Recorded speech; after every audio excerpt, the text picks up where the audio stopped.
അങ്ങ് ചോദിക്കുന്നു, എല്ലാ കുറ്റവും റെയിൽവേയുടെ തലയിൽ കെട്ടിവെച്ച് ഒഴിയാൻ കഴിയുന്നതാണോ? അത്തരമൊരു ഒഴിയൽ തന്ത്രം ഇപ്പൊ തൊട്ടു മുമ്പ് സംസാരിച്ച മന്ത്രിയുടെ വാക്കുകൾ അങ്ങേക്ക് തോന്നിയിട്ടുണ്ടോ? എന്തായാലും ഞാൻ ഉൾപ്പെടെയുള്ള കേരളത്തിൽ മാതൃഭൂമി ന്യൂസിന്റെ പ്രേക്ഷകരുടെ അനുഭവത്തിൽ കേരളത്തിലെ തദ്ദേശ സ്വയംഭരണ സ്ഥാപനങ്ങളുടെ വകുപ്പ് മന്ത്രി അത്തരമൊരു ഒഴിയൽ തന്ത്രമല്ല നടത്തിയിട്ടുള്ളത് എന്ന് നമുക്കെല്ലാവർക്കും വ്യക്തമാണ്. പക്ഷേ ഇക്കാര്യത്തിൽ റെയിൽവേയുടെ ഭാഗത്തു നിന്ന് എന്തൊക്കെ കാര്യങ്ങളാണ് ഉണ്ടായിട്ടുള്ളത്? ഇതിനെ സംബന്ധിച്ച് വസ്തുതാപരമായ ഒരു പരിശോധന നമ്മളെല്ലാവരും നടത്തേണ്ടതില്ലേ? ഒപ്പം കോർപ്പറേഷന്റെയോ MP-യുടെയോ MLA-യുടെയോ സംസ്ഥാന സർക്കാരിന്റെയോ യൂണിയൻ ഗവൺമെന്റിന്റെയോ ഒക്കെ പ്രവർത്തനത്തിൽ മാലിന്യ നിർമ്മാർജ്ജന പ്രവർത്തനത്തിൽ വീഴ്ച വന്നിട്ടുണ്ടെങ്കിൽ അതൊക്കെ നമുക്ക് പരിശോധിക്കണം. തിരുവനന്തപുരം ബാഴ്സലോണയാക്കുമെന്ന പ്രഖ്യാപനം നടത്തി വർഷാന്തരങ്ങൾക്ക് പുറകിൽ അധികാരം കസേരയിലേക്ക് നടന്നു പോയ ആളെ നമുക്കറിയാലോ. ഇപ്പോഴും അദ്ദേഹം അവിടെയുണ്ട്. പക്ഷേ തിരുവനന്തപുരം നഗര ഹൃദയത്തിലേക്ക് എത്തിയില്ല. എന്ത് ചെയ്തു? ഇന്നത്തെ KPCC-യുടെ ഏതോ ക്യാമ്പിൽ അദ്ദേഹം പങ്കെടുക്കുന്നതായിട്ട് വാർത്താ ചിത്രങ്ങൾ കണ്ടു. പക്ഷേ ബാഴ്സലോണ പ്രഖ്യാപനം നടത്തിയത് കോൺഗ്രസിന്റെ നേതാവും അതിന്റെ അഖില ലോക പ്രമുഖരുമാണ് എന്നുള്ളത് കൊണ്ട് അദ്ദേഹത്തിന്റെ ബാഴ്സലോണ പ്രഖ്യാപനം എവിടെയെന്ന ഓഡിറ്റ് കേരളത്തിലെ മുഖ്യധാരാ മാധ്യമങ്ങൾ നടത്തില്ല. ഇരിക്കട്ടെ, റെയിൽവേയിലേക്ക് തന്നെ വരാം. എന്താണ് റെയിൽവേ സംബന്ധമായിട്ട് കോർപ്പറേഷനും അതേപോലെ തന്നെ സംസ്ഥാന സർക്കാർ നടത്തിയിട്ടുള്ള ഇടപെടലുകൾ എന്താണ്? ഇപ്പൊ ചോദിച്ചു, റെയിൽവേയുടെ ഉന്നതാധികാരത്തിൽപ്പെട്ട ഉദ്യോഗസ്ഥർ ആരോ വന്ന് വിശദീകരിച്ചു എന്ന് BJP-യുടെ പ്രതിനിധി ഇവിടെ വന്ന് പറയുന്നു. നിങ്ങൾ വന്ന് നോക്കൂ, നിങ്ങൾ വന്ന് സന്ദർശിക്കൂ എന്ന് പറഞ്ഞു അല്ലേ? അങ്ങേക്കറിയില്ലേ BJP നേതാവേ, കേരളത്തിലെ മാലിന്യമുക്തം നവകേരളം പദ്ധതിയുടെ ഭാഗമായിട്ട് അതിന്റെ ഉത്തരവാദിത്തപ്പെട്ട സെക്രട്ടേറിയറ്റ് അംഗങ്ങൾ അവർ തിരുവനന്തപുരം റെയിൽവേ സ്റ്റേഷൻ സന്ദർശിക്കാൻ വേണ്ടി ചെന്നിരുന്നില്ലേ? തിരുവനന്തപുരം റെയിൽവേ സ്റ്റേഷൻ സന്ദർശിക്കാൻ വേണ്ടി ചെന്നപ്പോഴുണ്ടായ അനുഭവം എന്താണ്? റെയിൽവേയുടെ മാലിന്യ നിർമ്മാർജ്ജന കേന്ദ്രത്തിലേക്ക് അവർ നടന്നു നീങ്ങിയപ്പോൾ എഞ്ചിനീയറിംഗ് വിഭാഗത്തിലെ ഉദ്യോഗസ്ഥർ ഇല്ല എന്ന കാരണം കൊണ്ട് തിരുവനന്തപുരത്ത് ഈ പറയുന്ന റെയിൽവേ സ്റ്റേഷനിൽ മാലിന്യ നിർമ്മാർജ്ജന കേന്ദ്രം സന്ദർശിക്കാൻ പോയ കേരളത്തിലെ മാലിന്യമുക്തം നവകേരളത്തിന്റെ ചുമതലയുള്ള ഉദ്യോഗസ്ഥരെ അവിടെ നിന്ന് തടഞ്ഞു മടക്കി അയച്ചു. ആരാണ് മടക്കി അയച്ചത്? അങ്ങ് മനസ്സിലാക്കണം, തിരുവനന്തപുരത്ത് ഇതിന്റെ ഉത്തരവാദിത്തമുള്ള കേരളത്തിലെ റെയിൽവേ ഉദ്യോഗസ്ഥരാണ്.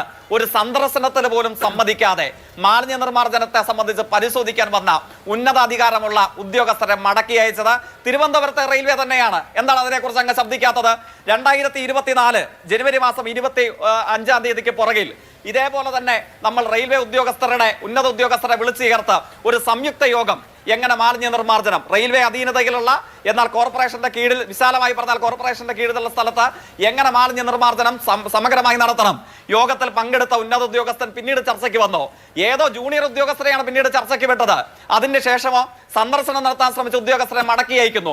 അഡീഷണൽ ചീഫ് സെക്രട്ടറി, അവതാരകൻ ഇവിടെ ചൂണ്ടിക്കാണിച്ചു, അഡീഷണൽ ചീഫ് സെക്രട്ടറി കത്തയച്ചില്ലേ? എന്താ റെയിൽവേയുടെ പരിപാടി? എങ്ങനെയാണ് നിങ്ങൾ മാലിന്യ നിർമ്മാർജ്ജനം നടത്തുന്നത്? കേരളത്തിലെ അഡീഷണൽ ചീഫ് സെക്രട്ടറി അയച്ച കത്തിന് മറുപടി കൊടുക്കാൻ തയ്യാറായോ തിരുവനന്തപുരത്തെ ഉത്തരവാദിത്തപ്പെട്ട റെയിൽവേ ഉദ്യോഗസ്ഥർ, തിരുവനന്തപുരം ഉൾപ്പെടെയുള്ള ഡിവിഷന്റെ ചുമതല വഹിക്കുന്ന ആളുകൾ? അതിനുശേഷം അവസ്ഥാ പഠനം നടത്തി. ആര് പഠനം നടത്തി? റെയിൽവേ അല്ല അവസ്ഥാ പഠനം നടത്തിയത്. തിരുവനന്തപുരവും പാലക്കാടും ഉൾപ്പെടെയുള്ള കേരളത്തിൽ പരന്നു കിടക്കുന്ന വിവിധ ഡിവിഷനുകളുടെ സ്റ്റേഷനുകളിൽ എങ്ങനെയാണ് മാലിന്യം കെട്ടിക്കിടക്കുന്നത്, ഇതിനെ എങ്ങനെ പരിഹരിക്കണം, ഇതിനെ സംബന്ധിച്ച് അവസ്ഥാ പഠനം നടത്തിയിട്ട് പഠന റിപ്പോർട്ട് കേരളം അയച്ചു കൊടുത്തില്ലേ? ജൂൺ മാസത്തിന് പുറകിൽ എന്തായിരുന്നു പ്രതികരണം? ഒരു വാക്കുകൊണ്ട് പ്രതികരണം നടത്താൻ ഉത്തരവാദിത്തപ്പെട്ട കേരളത്തിലെ റെയിൽവേ ഉദ്യോഗസ്ഥർ തയ്യാറായിട്ടുണ്ടോ? അതിനുശേഷമോ ബ്രഹ്മപുരാനന്തരമുള്ള, ഇവിടെ മന്ത്രി സൂചിപ്പിച്ചു, സുവമോട്ട സ്വഭാവത്തോടുകൂടെ കേരളത്തിലെ ഹൈക്കോടതി കേസെടുത്തപ്പോൾ എന്തായിരുന്നു ഹൈക്കോടതിയുടെ പ്രതികരണം? ബൾക്ക് വേസ്റ്റ് ജനറേറ്റർ എന്ന് വിളിച്ചത് ആരെയാ? റെയിൽവേ ബൾക്ക് വേസ്റ്റ് ജനറേറ്റർ എന്ന് വിളിച്ചത് ആരെയാ? BJP കോൺഗ്രസ് നേതാക്കന്മാർക്ക് അറിയില്ലേ? അറിയില്ലെങ്കിൽ ഞാൻ പറഞ്ഞു തരാം. 17/11/2023 കേരളത്തിലെ കോടതി ഏറ്റവും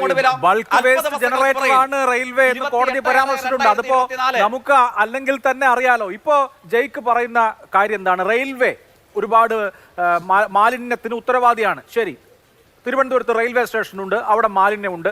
അതുകൊണ്ട് ആ പ്രദേശത്തെ മലിനീകരണത്തിന്റെ ഉത്തരവാദി റെയിൽവേ ആണ്. അപ്പോൾ ഈ 170 മീറ്റർ കഴിഞ്ഞിട്ട് ബാക്കി 12 കിലോമീറ്റർ തോടാണ് ഈ ആമഴഞ്ചാൻ തോട്. അപ്പോൾ ബാക്കിയുള്ള സ്ഥലത്തെ മാലിന്യത്തിന് ഉത്തരവാദി ആരാണ്? റെയിൽവേ ഉള്ള സ്ഥലത്ത് റെയിൽവേ. ശരി, സമ്മതിച്ചു. അപ്പോൾ റെയിൽവേ സ്റ്റേഷനും റെയിൽവേയുടെ സ്ഥലവും ഒന്നും അല്ലാത്തടത്ത് മാലിന്യം ഇട്ടത് അത് ജനങ്ങൾ, കുടുംബം, പിന്നെ വ്യാപാരികൾ എന്നൊക്കെ പറയും. റെയിൽവേയുടെ മാലിന്യത്തിന് ഉത്തരവാദി റെയിൽവേ ആണെങ്കിൽ ബാക്കിയുള്ള മാലിന്യത്തിന് സർക്കാരും കോർപ്പറേഷനൊക്കെ ഉത്തരവാദിത്തം പറയണ്ടേ? ഇതേ ലോജിക്ക് വെച്ച്.